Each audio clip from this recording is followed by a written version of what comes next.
আমাকে তো সবাই চিনেন নাকি? আমি চিনি না। আমার আপনার নাম ইসুয়ালি মোল্লা। এই না না তো কালুমাবুর ভাইয়ের নাম কি? জমির যে একটা সমস্যা বলছে উনি, জমিটা আসলে একটা বেশি দরকার নেই। জমি মালিকের জমি আছে, ওই যে উনি বললো যে জমি একজনে খাজনায় নিচ্ছে। এখন আমি খাজনায় জমি নিচ্ছি 200 টাকা করা, 200 টাকা করা জমি নিচ্ছি, তাহলে আমার উৎপাদন করিয়া কয় টাকা লাভ করতে হয়? আমি জমিটা খাজনায় নিলাম 200 টাকা করা, কিন্তু এখানে আমার লাভ করতে পারে না, এটা তো আমি খাজনায় নিব না আগামী বছর। তাহলে আমার এখানে আরো 200 টাকা লাভ হইতে হবে করা প্রতি। এই 200 টাকা লাভ করার জন্য আমার কোন ফসলটা করলে আমি তাড়াতাড়ি লাভবান হইতে পারবো? জামাল, আজকে যে গম নিয়ে আসছি জামাল, এর গম কিন্তু ভালো হয়নি। গম 4 থেকে 5 পারি পর্যন্ত, 6 পারিও গম হয়। করাকে লেম্বার বিলে 4-5 পারি করে গম পড়ে। এখন এটা শুধু বাগানের সাইডে দিকে একটু কম ফসল হয়েছে, আরো বেশি, অনেক বেশি, অনেক অনেক বেশি। এখন দেখেন গমে আপনার খরচ কি? 2টা চাষ লাগে। 1 কেজি আমরা যেটা কালা সার বলি, আধা কেজি লাল সার, হাইস্ট 1 থেকে 1.5 কেজি সাদা সার। এই হলো এটা সারের পরিমাণ। কত টাকা খরচ হয়? 30 আর 7.5 আর ধরেন যায় 20, 30, কত হইল? 66 টাকা সার এখানে খরচ হবে। হয়তো বা একবার ওষুধ দিলে 10 করা জমিনের 100 টাকার ওষুধ আনলে 10 থেকে 12 করা জমি আপনি দিয়ে দিতে পারেন। তাহলে তাতে বলেন 100 টাকা 10 টাকা, 66 আর 10 77 টাকা খরচ। এর জন্য আপনার সার ঔষধ পানির পাশে ধরেন 10 টাকা খরচ হইব, 87 টাকা, 87 টাকা আর ধরেন 100 টাকা আপনার জমিতে খরচ আছে। আদামন গমের দাম কত?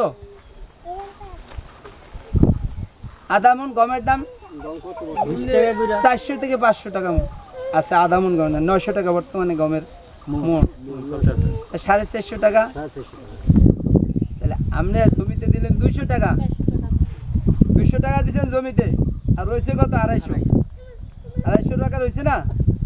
তাহলে 250 টাকা যদি থাকে, তাহলে আপনি মনে করেন যে কাটতে আমাদের এখানে মনে করেন আমাদের কাটতে 10 টাকা, নিতে 30 টাকা বা 40টা 50 টাকা কাটতে নিলে খরচ হইব। তাহলে আমার 200 টাকা তো থাকে, আমার 200 টাকা লাভ থাকে। ফলন যদি ঠিক মতো আপনি করেন, তাহলে আমার প্রতি করায় 200 টাকা লাভই থাকে। ইদি ফসল করতেছেন, অন্য অন্য ফসল করে দেখেন, খেসারি করেন, খেসারি থেকে 200 টাকা লাভ আসবে। এরপরে আরেকটা সুবিধা আছে এই জমিতে, এটা তো চাষ দিয়ে আপনি করছেন, এখানে যে সার প্রয়োগ করছেন এই সারের 60% সে এই গম নিচে, আর 40% তার খাদ্য উপাদান রয়ে গেছে মাটির নিচে। তাহলে আপনি যদি একটা উন্নত মানের আউশ ধান করেন, তাহলে 1 মণ আউশ ধান হয় করা জমিনে। এখন যে ধান আছে তাতে 1 মণ ধান হয়, তাতে আপনি আরেকটা ফসল পাইতে আছেন না, এই ধানটা 3 মাসের ভিতরে উঠে যাবে। তারপর আপনি আমন করতে পারেন, তাহলে আপনি কয়টা ফসল পেলেন? 3টা ফসল পেলেন। তাহলে গম চাষ করা, গম ভুট্টা এই চাষ করলে কি আপনি লাভবান বেশি না কম? বেশি। এই জন্য আমরা এই প্রযুক্তিগুলাই সবাই দেখাইতেছি। আমার আব্বাই তো জমি সব বর্গা দিয়ে দিচ্ছে, এখন তো আমি হিসাব করছি সব করুম আমি নিজে। পাওয়ার টিলারে কত খরচ কম, এই বর্তমানে আলের সমস্যা, পাওয়ার টিলার। এখন আবার এই যে কাটার যে যন্ত্রটা, 1 ঘন্টা যদি কাটি তাহলে 1 একর জমি কাটা যায়। 1 একরই ধরেন, বেশির দরকার না। 1 একর তো বোঝে না সবাই, 1 একর 12.5 ঘন্টা জমি, ঘন্টা তো বোঝেন, 12.5 থেকে 13 ঘন্টা জমি 1 ঘন্টায় কাটা যাবে এই মেশিন দিয়ে যান। তাতে লাভ হলেন 2টা, এক হলো লেবার লে দৌড়াদৌড়ির দরকার নেই, আপনি কাটলেন কাইটা বাড়ি নিয়ে গেলেন। অল্প সময়েরও তো একটা ব্যাপার আছে, অল্প সময়ের ভিতরে কাটছি না। তাহলে এই যে লাভ, কারণ আমাদের দেশে বর্তমানে সবচেয়ে জনবল মানুষ, যেটা জনবল বলি, জনশক্তি, এটা এখন কম।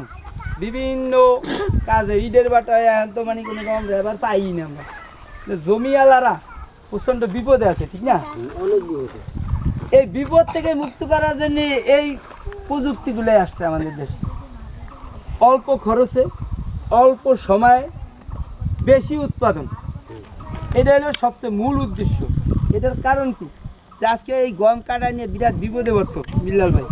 আজকে যদি এনে 5 একর 10 একর 20 একর জমি গম থাকতো, তাহলে একটা সময় লাগতো না কাটতে।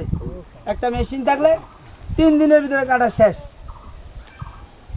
তখন অল্প সময়ের ভিতরে আমরা সব বাড়ির ফসল কিন্তু বাড়িতে নিয়ে ঘরে না ওঠান পর্যন্ত ফসল কিন্তু আমার না, এর আগে অনেক বিপদ আপদ আছে। এই কারণে এই প্রযুক্তিতে আমি দেখেছি অনেক লাভবান, অনেক। তো এর মূল উদ্দেশ্য হলো আমরা চাইতেছি যে জমি এইভাবে ফেলে না রাখা আমরা জমিগুলাই কাজে লাগান। কারণ জমি পড়ে থাকলে কোনো লাভ হবে না। ওই যে একটা কথা আছে না, গায়ের দুধ যদি আপনারা দোয়া খান তাইলেও বাছুর বাঁচবো, গরুও বাঁচবো, কিন্তু আমরা লাভবান না। আর না দোয়াইলেও কিন্তু গরু ওইভাবেই থাকবে। আমি একটা মানুষ, আমার বয়স আমি যদি বৈশাখ খাই সারা জীবন, তাইলে কিন্তু আমি বুড়ো হই, কি ওই না? আর যদি আমি কাজও করি তাহলেও কিন্তু আমি বুড়ো হই। এই জমির অবস্থা কিন্তু সেরকম। আপনি 3টা ফসল করেন তাও বছরে চলে যাবে যায়। আর যদি আমি একটা ফসল করেন তাহলেও বছর যাবে। তাহলে জমির থেকে উৎপাদন বাড়াইতে হবে। উৎপাদন বাড়াইতে হলে নতুন নতুন প্রযুক্তি ব্যবহার করতে হবে। এটা তো মূল কথা, যেটা নতুন প্রযুক্তি অল্প সময়ে বেশি কাজ করতে হবে। এটা হলো আমার কথা। আর আমি তো কীভাবে চালাইছি আমরা দেখেন, এটা সবাই পারবে। এটা একটু এই মেশিন আপনি কিনতে পারবেন, এটা কেনার জন্য মেশিন আছে। এইটার যখন দাম কত?